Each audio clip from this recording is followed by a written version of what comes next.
Hi everyone, welcome back to TOEFL Club.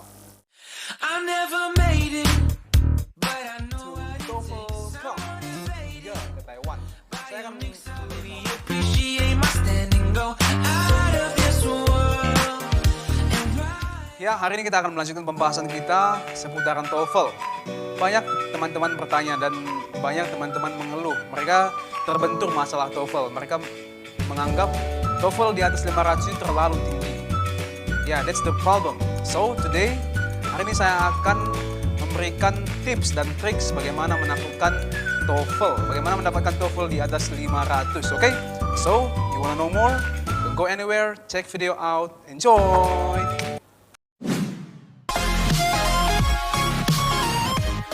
Baiklah, langsung saja kita akan kupas tips dan trik untuk mendapatkan skor di atas 500.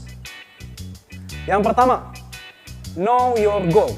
Ketahuilah tujuan kita apa. Apakah kita ingin melamar beasiswa? Apakah kita ingin bekerja?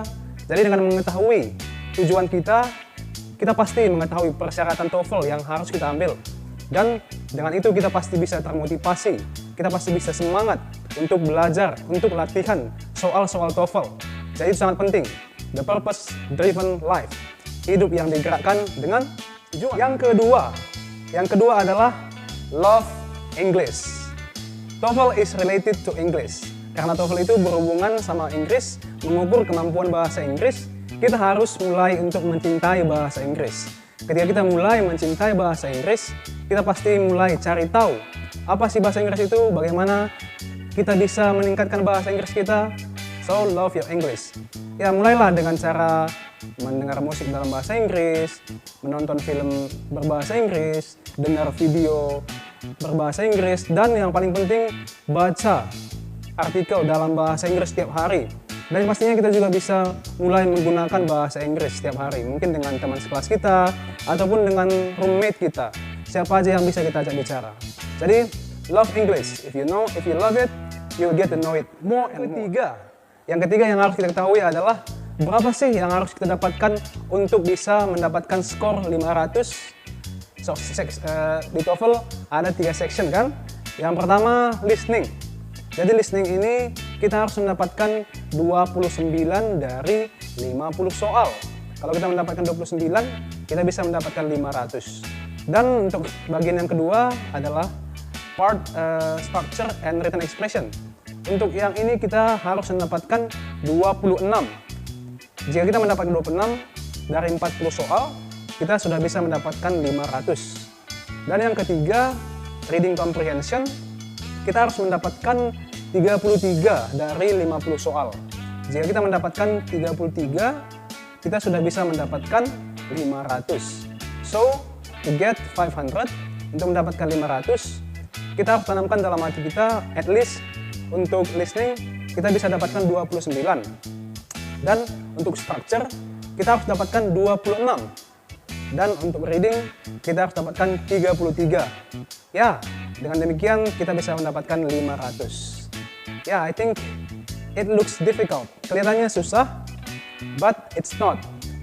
Karena dengan latihan, dengan kesungguhan, 500 itu, it's a piece of cake, people say. Yang keempat, yang terpenting menurut saya adalah kenali TOEFL, kenali instruksinya, dan kenali triknya. Bagaimana cara menaklukkannya. Kita mulai dari 3 section TOEFL. TOEFL ada 3 section. The first is listening, the second structure and written expression, and the third is reading. Kita mulai dari listening. Listening itu ada 50 soal dan ada 3 bagian. The first, yang pertama, short conversation. Jadi di short conversation ini ada 2 speakers, biasanya men and women. Di situ mereka mencakapkan percakapan sehari-hari. Jadi kita harus menjawab berdasarkan percakapan mereka. Trik untuk menjawabnya biasanya yang pertama itu focus on the second line. Jawabannya itu ada di pembicara yang kedua biasanya.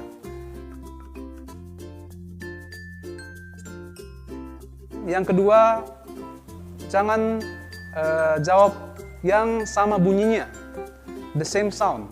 avoid similar sounds. Kita harus menghindari itu karena itu adalah jebakan TOEFL. Oke? Itu untuk yang short conversation. Dan kita masuk ke yang kedua, yaitu bagian yang kedua, longer conversation. Untuk longer conversation sendiri ada 2 speakers dan percakapannya lebih panjang dari yang pertama. Jadi topiknya biasanya tentang kehidupan sekolah ataupun kehidupan kuliah. Biasanya tentang teman, mungkin tentang PR, tentang pelajaran, ataupun tentang hal-hal di dalam sekolah, misalnya di kantin, tentang buku. Oke? Jadi bagaimana trik untuk menjawabnya? Yang pertama itu follow along. Kita bisa mengikuti percakapannya dengan melihat jawabannya.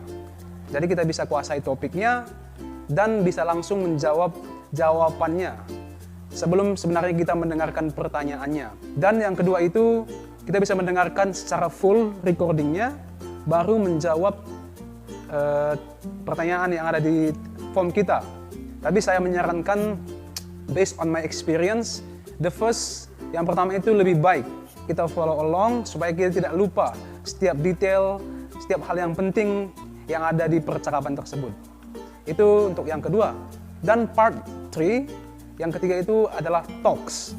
Talks ini satu orang berbicara dan biasanya ini giving lecture. Biasanya memberikan materi kuliah, seorang profesor memberikan materi kuliah kepada mahasiswa-mahasiswanya. Topiknya biasanya hal-hal yang berhubungan dengan American University, American History, sejarah Amerika, ataupun literature, astronomy, geologi, hal-hal yang ada di American courses biasanya. Jadi ini triknya bagaimana? Sama. Yang pertama itu kita bisa follow along, kita bisa ikuti alurnya dan langsung lihat pilihannya di form kita. Sebenarnya kita bisa langsung menjawab tanpa mendengarkan pertanyaan. Kalau kita bisa fokus mendengarkan setiap alur dari speech itu ataupun lecture itu. Oke? Dan yang kedua, kita harus fokus. Jangan lihat kiri kanan mengharapkan dari teman kita, ataupun jangan menghayal. Misalnya kita ada masalah dengan pacar, no. Throw it away. Kita harus fokus selama ujian berlangsung, terkhusus untuk listening. Karena listening diputar hanya sekali, tidak akan ada lagi pemutaran yang kedua. So, focus, concentrate, and take the chance. Masuk ke section yang kedua, yaitu structure and written expression. Jadi structure and written expression itu ada 40 soal. Ada 2 bagian. Yang pertama structure, ada 15 soal. Dan yang kedua itu written expression dengan 25 soal. Yang pertama ini structure, blank space, biasanya titik. Dan yang kedua ini kita memproofread ataupun melihat mana yang salah. So, what's the trick? Apakah triknya? Dalam structure and written expression, yang paling pertama yang harus kita ketahui adalah subject and verb. Itu adalah dasar dalam mengerjakan structure and written expression. Kita harus tahu menentukan mana subjeknya, mana verbnya. Kalau kita sudah mahir menentukan mana subjek, mana verb, baik di dalam kalimat simple ataupun dalam kalimat panjang, TOEFL yang bagian kedua atau section kedua is a piece of cake. Trust me, it is easy. Okay?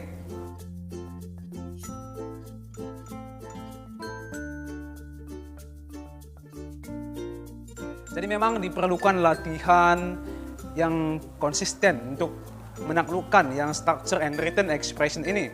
Biasanya orang akan pergi ke les ataupun latihan lewat online supaya bisa diulang-ulang. Oke, itu yang kedua. Dan yang ketiga itu ada namanya reading comprehension. Di reading ini ada 50 soal. Biasanya itu menanyakan tentang reading comprehension dan vocabulary questions. Oke, jadi untuk reading ini kita menjawab berdasarkan teks. Biasanya ada 5 atau 4 teks yang disediakan dan kita diharuskan menjawab 50 pertanyaan. Lalu bagaimanakah triknya? Yang pertama itu kerjakan soal-soal yang paling mudah. Cari soal yang paling mudah dari nomor 1 sampai 50. Biasanya yang paling mudah itu reference questions. Misalnya, it in line 5 refers to, nah, itu sangat mudah ya, itu soal reference. Dan yang kedua, vocabulary.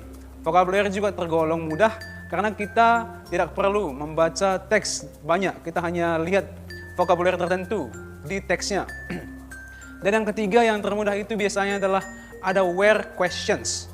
Ini menanyakan di line mana hal itu ditemukan. Oke? Jadi ingat tips ini. Kerjakan mulai dari soal yang termudah. Kalau kalian fokus di satu teks, kalian akan kehabisan waktu.